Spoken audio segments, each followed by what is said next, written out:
जितने भी स्टूडेंट हैं आप सभी स्टूडेंट के लिए इस वक्त की काफ़ी महत्वपूर्ण जो है भर्ती वैकेंसी अपडेट जानकारी निकल कर इस वक्त की बेहद ही इंपॉर्टेंट न्यूज़ जो है निकल के आ रहा है। आप सभी को मैं बताना चाहता हूं कि छत्तीसगढ़ में जो है छात्रावास अधीक्षक श्रेणी द के जो है कुल टोटल जो है 900 पदों पर जो है इस वक्त की काफ़ी महत्वपूर्ण जो है बिगेस्ट भर्ती आप सभी स्टूडेंट के लिए निकल के आ चुका है। तो जो भी स्टूडेंट छत्तीसगढ़ में छात्रावास अधीक्षक श्रेणी द भर्ती परीक्षा के लिए आवेदन करना चाहते हैं, सबसे पहले मैं आपको बताना चाहता हूँ योग्यता क्वालिफिकेशन क्या होगा। सबसे पहले योग्यता की बात करें तो आपका 12वीं पास होना चाहिए। 12वीं आपका माध्यमिक शिक्षा मंडल रायपुर बोर्ड से होना चाहिए और इसके साथ आपका 1 वर्ष का कंप्यूटर्स का डिप्लोमा कोर्स होना चाहिए। कंप्यूटर्स के डिप्लोमा कोर्स में यदि आपने ITI कोपा किया है, DCA किया है, PGDCA किया है, BCA किया है या फिर आपने कंप्यूटर साइंस किया है तो आप इसके लिए एलिजिबल हैं। आप आराम से जो इसके लिए आवेदन कर सकते हैं, फॉर्म फिलअप कर पाएंगे। आपको कोई भी प्रॉब्लम्स, कोई भी डाउट, कोई भी त्रुटि जो है देखने को नहीं मिलेगा। और छत्तीसगढ़ में छात्रावास अधीक्षक श्रेणी द के कुल टोटल जो है 900 पदों पर आप लोगों के लिए काफ़ी महत्वपूर्ण जो है भर्ती वैकेंसी अपडेट निकल के आया। तो इसके लिए कंप्यूटर्स आपके काफ़ी ज़्यादा इंपॉर्टेंट है। वहीं आप में से काफ़ी स्टूडेंट का ये भी प्रश्न रहता है, ये भी डाउट्स रहते हैं कि यदि हमारे पास कंप्यूटर्स का डिप्लोमा सर्टिफिकेट कोर्स नहीं है, हमने कंप्यूटर्स का सर्टिफिकेट कोर्स नहीं किया तो क्या हम इसके लिए एलिजिबल हैं या फिर नहीं। तो आपको बताना चाहता हूँ कि यदि आप SC ST OBC कैटेगरी में आते हैं तो आपको 1 साल का जो है छूट दिया जाता है। और जब आपका सिलेक्शन होगा तो 1 ईयर्स आपको दिया जाता है कि आप 1 वर्ष में कोर्स करके दे सकते हैं। लेकिन वहीं यदि आप जनरल कैटेगरी वाले स्टूडेंट हैं तो आपको इसमें किसी भी प्रकार का रिलैक्सेशन छूट नहीं मिलता। तो जनरल कैटेगरी वाले स्टूडेंट हैं तो अवश्य रूप से कंप्यूटर्स का सर्टिफिकेट कोर्स जिसमें आप ITI कोपा कर सकते हैं, DCA PGDCA BCA या फिर आप कंप्यूटर साइंस के हैं तो बहुत अच्छी बात है, आवेदन करने के लिए बिल्कुल एलिजिबल है। वहीं अगर हम बात करें आयु सीमा की तो मिनिमम एज लिमिट 21 वर्ष होना चाहिए छात्रावास अधीक्षक श्रेणी द भर्ती परीक्षा के लिए। वहीं मैक्सिमम एज लिमिट की बात करें तो 40 वर्ष है। कैटेगरी वाइज छूट की बात करें तो यदि आप SC और ST कैटेगरी में आते हैं तो यदि आप 45 वर्ष के हैं आप आवेदन कर पाएंगे। वहीं यदि आप OBC कैटेगरी में आते हैं आपको 3 वर्ष का छूट दिया जाता है, 43 वर्ष का आप आवेदन कर पाएंगे। SC ST को 5 वर्ष का छूट इसमें मिलता है। छात्रावास अधीक्षक श्रेणी द भर्ती परीक्षा की अगर हम बात करें सैलरी की, सैलरी जो है काफ़ी ज़्यादा महत्वपूर्ण होता है। सैलरी इसमें जो है स्टार्टिंग सैलरी आपको जो है 22,000 रुपये जो है मिलेगा, प्लस 2,400 रुपये आपको अलग से और मिलेगा। यानी कि कुल टोटल जो है छात्रावास अधीक्षक श्रेणी द भर्ती परीक्षा की सैलरी की बात करें तो कुल टोटल जो है 24,400 रुपये आपको जो है पर मंथ सैलरी मिलेगा, जो कि काफ़ी अच्छा अमाउंट होता है, बिगेस्ट अमाउंट होता है जिससे आप अपने ज़िंदगी को बेहतर बना सकते हैं, आप अपने सभी सपनों को पूरा कर सकते हैं।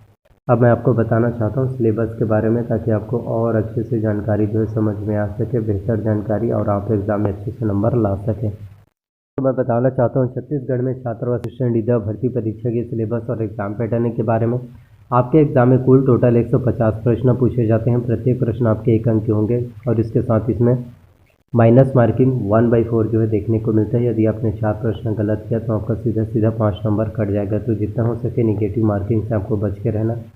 कंप्यूटर्स की बात करें तो कंप्यूटर्स से आपके एग्जाम्स में 50 अंकों के 50 प्रश्न आएंगे। हिंदी से 10 अंकों के 10 प्रश्न, अंग्रेजी से भी 10 अंकों के 10 प्रश्न, सामान्य ज्ञान से 20 अंकों के 20 प्रश्न, समसामयिक घटनाक्रम करंट अफेयर्स से भी 20 अंकों के 20 प्रश्न, छत्तीसगढ़ की सामान्य जानकारी से 20 अंकों के 20 प्रश्न और गणित से भी 20 अंकों के 20 प्रश्न पूछे जाते हैं। तो एक एक करके मैं आपको कंप्लीट पूरा डिटेल्स बताता हूँ ताकि आपको और अच्छे से समझ में आ सके। तो कंप्यूटर से आपके एग्जाम में कुल टोटल 50 अंकों के प्रश्न पूछे जाते हैं। तो इसमें छत्तीसगढ़ व्यापम में नियम होता है कि आपको जो है कंप्यूटर्स में 50 में से कम आपको जो है 25 नंबर लाना ही लाना है। यदि आप कंप्यूटर्स में 50 में से 25 नंबर नहीं लाते तो आपका सिलेक्शन जो है नहीं हो पाएगा, जो कि काफ़ी ज़्यादा महत्वपूर्ण होता है। कंप्यूटर्स की सिलेबस की बात करें जिससे आपके एग्ज़ाम्स में 50 अंकों के प्रश्न पूछे जाएंगे, जिसमें आपका कंप्यूटर का परिचय, कंप्यूटर के उपयोग, कंप्यूटर की सामान्य जानकारी, कंप्यूटर के प्रमुख भाग जिसमें आपका CPU, input device, output device के बारे में जानकारी, प्रिंटर के बारे में जानकारी, डिजिटल प्रिंटर होता है, डॉट मैट्रिक्स प्रिंटर, इन सभी प्रकार के प्रिंटर्स की जानकारी, ऑपरेटिंग सिस्टम की जानकारी, MS DOS, MS operating system, MS office में आपका MS word, MS excel, MS PowerPoint, MS access, इन सभी 4 चीज़ों के बारे में जानकारी पूछे जाते हैं। साथ ही एक्सटेंशन नेम भी पूछे जाते हैं कि MS एक्सेल के एक्सटेंशन नेम क्या होगा, MS वर्ड का, MS एक्सेल का, MS पावरपॉइंट के एक्सेस का। साथ ही आपको इंटरनेट के बारे में जानकारी होनी चाहिए, ईमेल के बारे में, search engine, web browser, shortcut keys, full forms, full forms के बारे में भी आपको नॉलेज होनी चाहिए, जैसे CPU का full form central processing unit, RAM का रैंडम एक्सेस मेमोरी, रोम का रीड ओनली मेमोरी।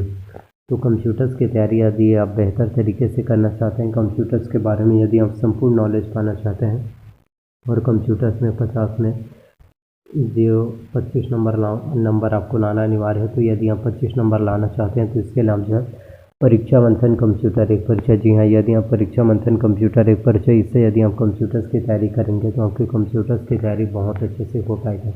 इसके साथ हिंदी की बात करें, जो 10 अंकों के प्रश्न आएंगे। हिंदी में आपका व्याकरण में आता है स्वर, व्यंजन, वर्तनी, वचन, काल, संज्ञा, सर्वनाम, विशेषण, क्रिया, प्रयोग, समास, रचना एवं प्रकार, संधि की जानकारी, उपसर्ग एवं प्रत्यय, तत्सम, तद्भव, देशज, पर्यायवाची, विलोमार्थी, अनेकार्थी शब्द, मुहावरे व लोकोक्ति, ये सभी आपके हिंदी के व्याकरण में पूछे जाते हैं, जो कि काफ़ी ज़्यादा इंपॉर्टेंट है। 10 अंकों के प्रश्न पूछे जाएंगे। कम से कम आप यदि हिंदी की तैयारी करने के लिए दिल्ली IAS एकेडमी के बुक से हिंदी की तैयारी करेंगे, हिंदी व्याकरण की प्रिपरेशन करेंगे, तो 10 में से कम आपका जो है 8 नंबर अवश्य रूप से आ पाएगा। तो आप हिंदी व्याकरण के लिए दिल्ली IAS एकेडमी का बुक ले सकते हैं।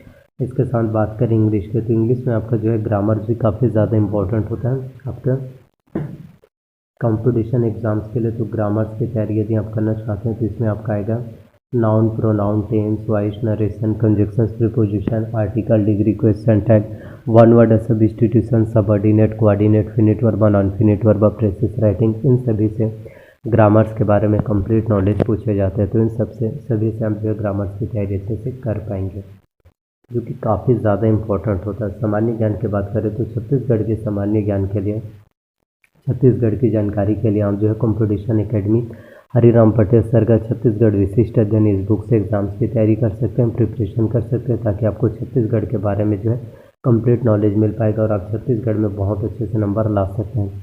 इसके साथ ही जी करंट अफेयर्स की बात करें तो छत्तीसगढ़ के करंट अफेयर्स के लिए सबसे पहले आपको विकास परक का मासिक पत्रिका लेना है। इसके साथ ही आपको जो है अर्जुना का करंट अफेयर्स लेना है। तो CG करंट अफेयर्स के लिए आपको दोनों से तैयारी करना और इंडिया वर्ल्ड करंट अफेयर्स के लिए प्रतियोगिता दर्पण लेना, जो आपका मंथली मैगजीन रिलीज होता है। तो इस तरह से हम जो है छत्तीसगढ़ में CG करंट अफेयर्स एग्जाम्स की तैयारी बहुत अच्छे से कर पाएंगे और आपको करंट अफेयर्स के बारे में संपूर्ण नॉलेज मिल जाएगा।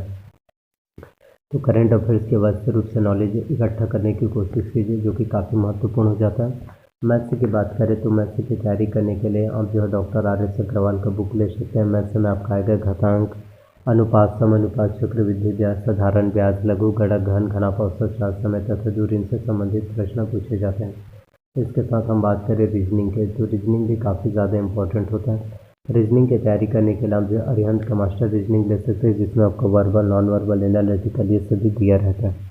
तो इन सभी से तैयारी कीजिए और डेफिनेटली आप एग्जाम्स को क्वालिफाई कर पाएंगे।